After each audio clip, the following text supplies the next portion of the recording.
Hi guys, and welcome to another one of my videos.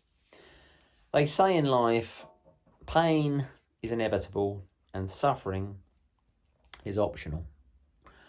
And this does make sense because it's like anything in life, there's the event, the thing that happens, and then there's our response to what happens, and then there's the outcome. So it is all about the response, how we respond to what's happening or what's happened, and our perspective on it all. And once we start to realise and start to look back on our lives and realise that actually the hard, tough times were the times that made us stronger, and we came away from them that bit stronger.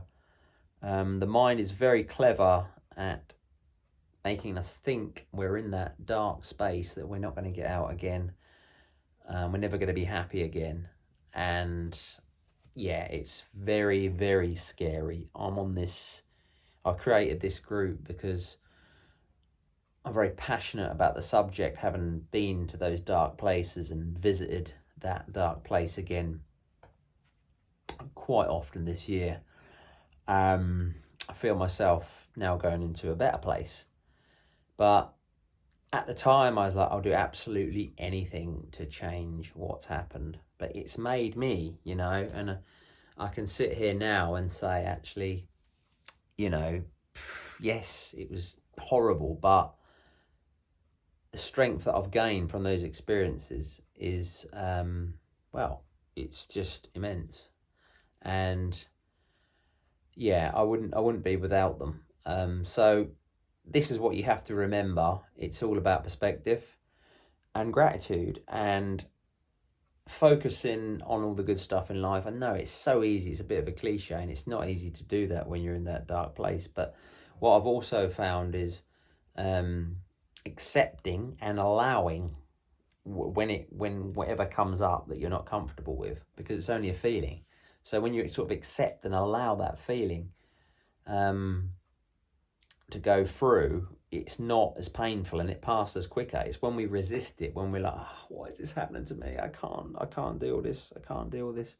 No, you're resisting it and it just hurts more. But once you sort of just allow it to go through, we get in our own way. We're our own worst enemies, really. And like I'm saying to you, it's not what happens, it's how we choose to react to it.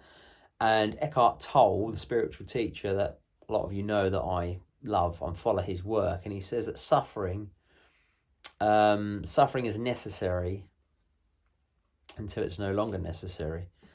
What he means is that we suffer until we realise that actually we're the one that's creating the suffering. What's going to happen will happen, but it's how we, perceive it. And that's where the power lies. So, but once you start to realise that you then realise you have more power than what you think. It's like, well, allow this to go through, and things run a lot smoother.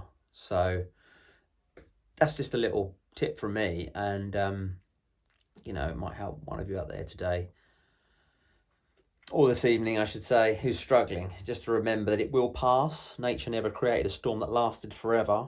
And when it does pass, you do come out of that a little bit stronger. But it sometimes, like, you're taking 2 steps forward and 3 back, but you're always taking 3 forward and 2 back, for example. You're always moving forward, but sometimes you have to be pulled back, like the famous bow and arrow analogy, been pulled back, ready to shoot forward into your new reality. So no pain, no gain. And life is a spiritual gym.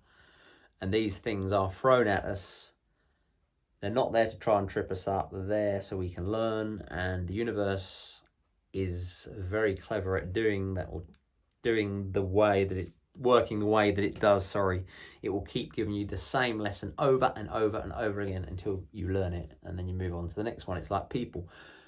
I don't know, you could work in an office and Joe Bloggs, the pain in the arse is there, and it's like, oh, I wish that bloke would die, I wish he'd go, he's doing my head in. But even if he left, or if you left the job and moved somewhere else, you'd get another character you know, lessons are disguised in people, you know, so you can't run away from it. You have to face up to it. And until you face up to the lesson, and if you don't face up and run away, it will just keep coming at you and at you and at you. So these things are bloody horrible, you know.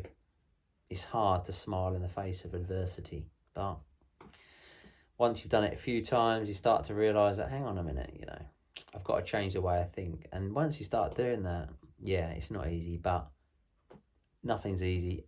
Anything worth having involves practice, and it's doable.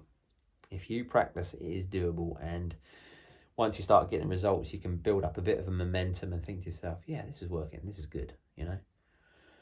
If you don't change anything, change nothing, nothing changes. So you have to make that commitment to change.